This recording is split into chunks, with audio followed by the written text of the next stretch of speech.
desculpa interromper, mas seria a pessoa que introduziu o trabalho, mas devido a alguns problemas, esse tal personagem se envolveu com probleminhas com o meu chefe, e esse chefe criou meio que um caos e meio que eu tive que retirá-lo do trabalho para ele ficar feliz.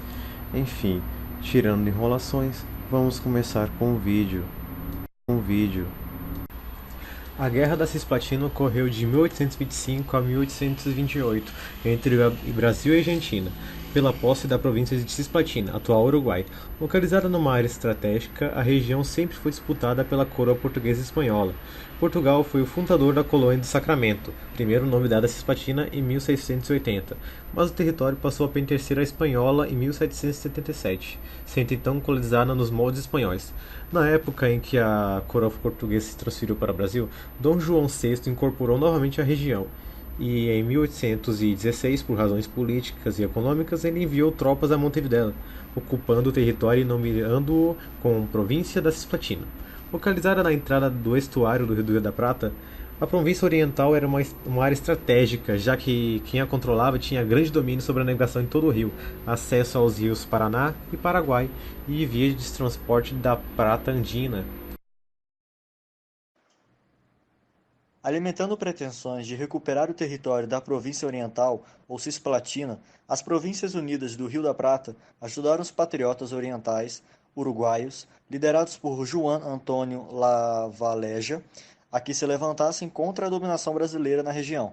Para esse fim, os argentinos ofereceram-lhe apoio político, além de suprimentos da boca e de guerra. O conflito acabou eclodindo em 1825, quando líderes militares orientais como Lavalleja e Fructuoso Rivera proclamaram a independência da região. Lavalleja desembarcou com suas forças na praia da Agraciada e, com o apoio da população, declarou a incorporação da província oriental às Províncias Unidas do Rio da Prata. Em resposta, em 10 de dezembro, o governo imperial brasileiro declarou guerra às Províncias Unidas, que retribuíram a declaração de guerra em 1º de janeiro de 1826.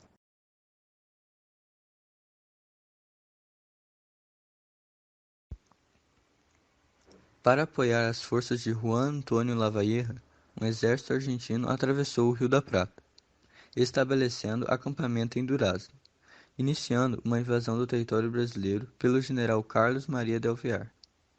O Visconde de Barbacena, no comando das tropas imperiais, deu combate aos argentinos na Batalha de Ituzaingó. Em apoio ao exército brasileiro, o imperador Pedro I enviou uma esquadra para bloquear o estuário do Rio da Prata, assim como o porto de Buenos Aires. A Argentina revidou, atacando o litoral do Rio Grande do Sul.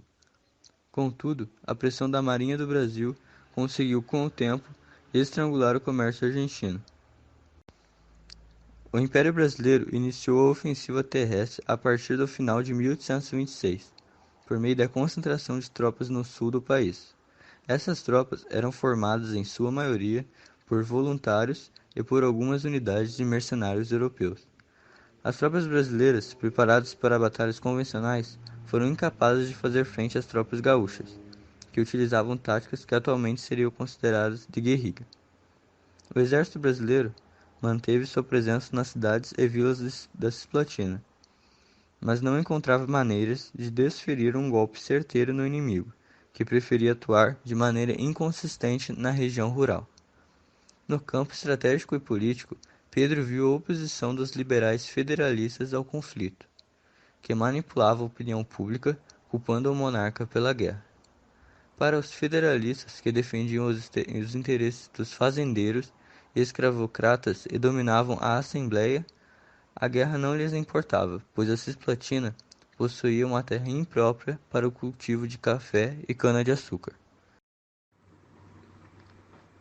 A guerra prosseguiu por terra e por mar com vantagem para as forças imperiais que derrotaram as forças republicanas na decisiva Batalha de Monte Santiago em 1827. Na primeira metade do ano seguinte, Victor Ribeiro ocupou a província oriental para as Províncias Unidas.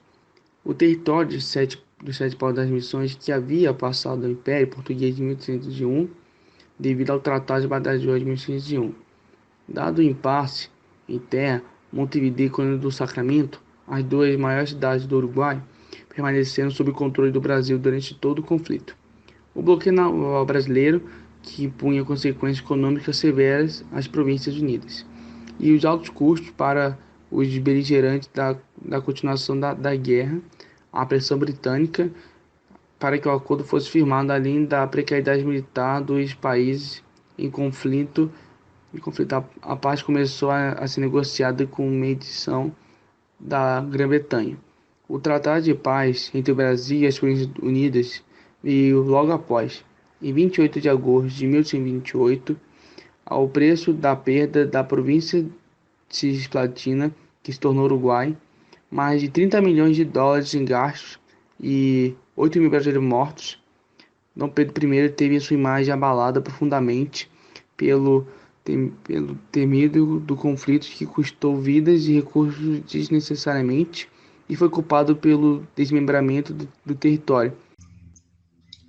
Não poderia confiar nos liberais federalistas, que mais uma vez causaram mortes que poderiam ter sido evitadas graças à defesa de seu próprio interesse em detrimínio da nação, assim mesmo do que ocorreu na Confederação do Equador, que foi iniciada durante a Guerra da Independência. A Guerra da Cisplatina teve um papel importante na abdicação de Dom Pedro I, ao colaborar com o aumento de seu desprestígio. A perda da província cisplatina foi um motivo adicional para o crescimento da insatisfação popular com o governo de Dom Pedro I. Na realidade, a guerra era impopular desde o início, pois para muitos brasileiros representava aumento de impostos para o financiamento de mais um conflito. Quando o Império do Brasil assumiu